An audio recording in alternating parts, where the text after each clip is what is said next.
I'm going to help you take the first step to learn the Spanish accent.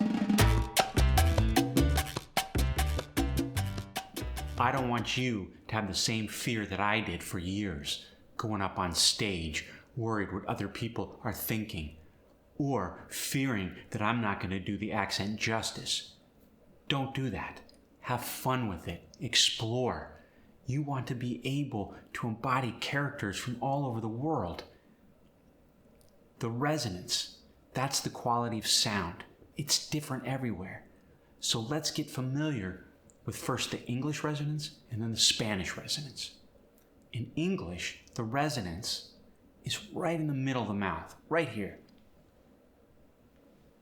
In Spanish, the resonance is forward.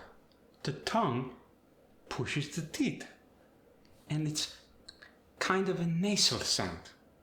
In English, you got the D as in dog sound and the T as in Tom sound. Dog, Tom. See, you think of the tongue pushing against the teeth, and the teeth want to run away. In English, I say good, pull, moon. But in Spanish, you get more of an ooh sound. I draw a lasso around the moon and pull it. In English, we say lost, grow, talk, quarter. In Spanish, it's more of an aw sound. Lost, grow, talk, quarter. Similar to hot and pot, hot pot. Sometimes when a native Spanish speaker is speaking quickly in English, the teeth tend to run away from the tongue and consonants get lost. It almost sounds like mumbling. I'm making you eggs in the morning and I love you. Words like Pam, damn, ram, get the ah sound in there instead of the am sound. Pam, dam, ram. Words like gate and get kind of get that same eh sound in there.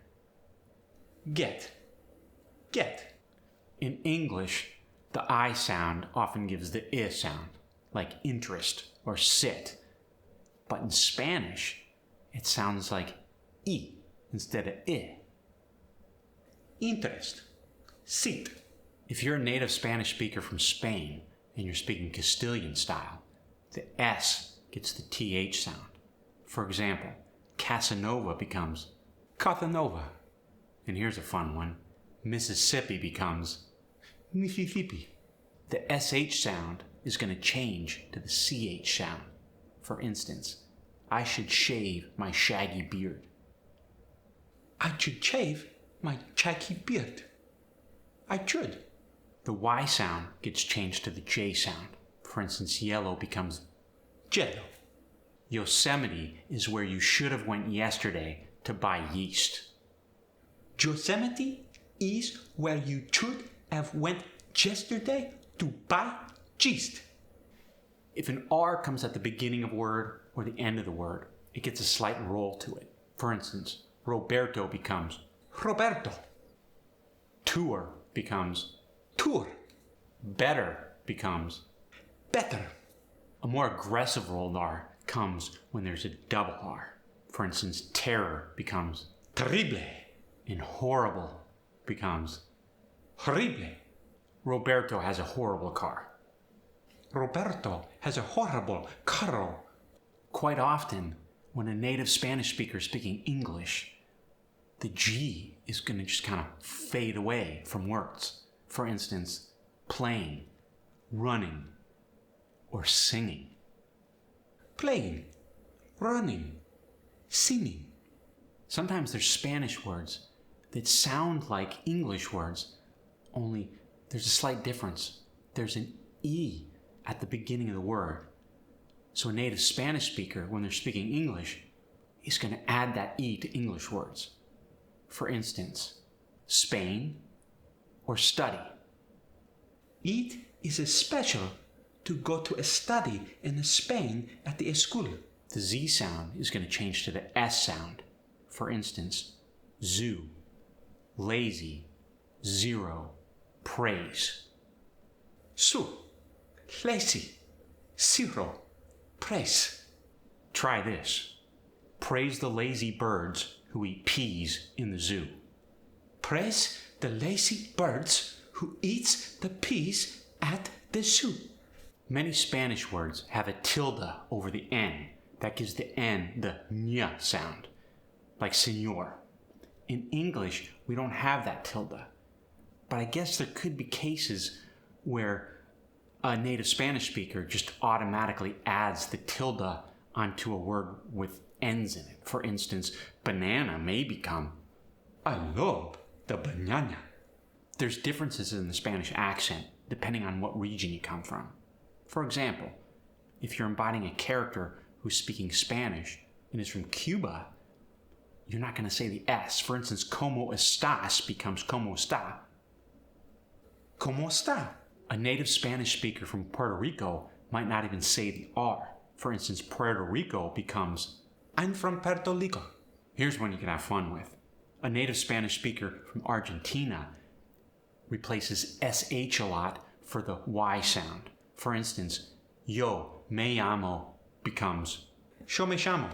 the V sound in Spanish gets the B sound. So in English, when you get words like very or victory, it sounds like Very. Victory.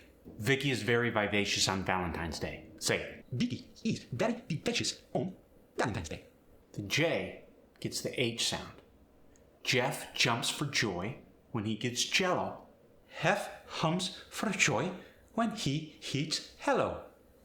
In Spanish, the double L sound gets the Y sound, like amarillo, which means yellow, or llámame, which means call me. Quite often, a native Spanish speaker will take English words like yellow and mellow and hello and add that Y sound for the double L. Yayo, heyo, mayo. Hello, you are a mellow fellow. Heyo, you are a mayo feo. H is often silent in Spanish, like hola or habla. So a sentence like, Harry Harper is very happy on Halloween might translate to, Harry Harper is happy on Halloween.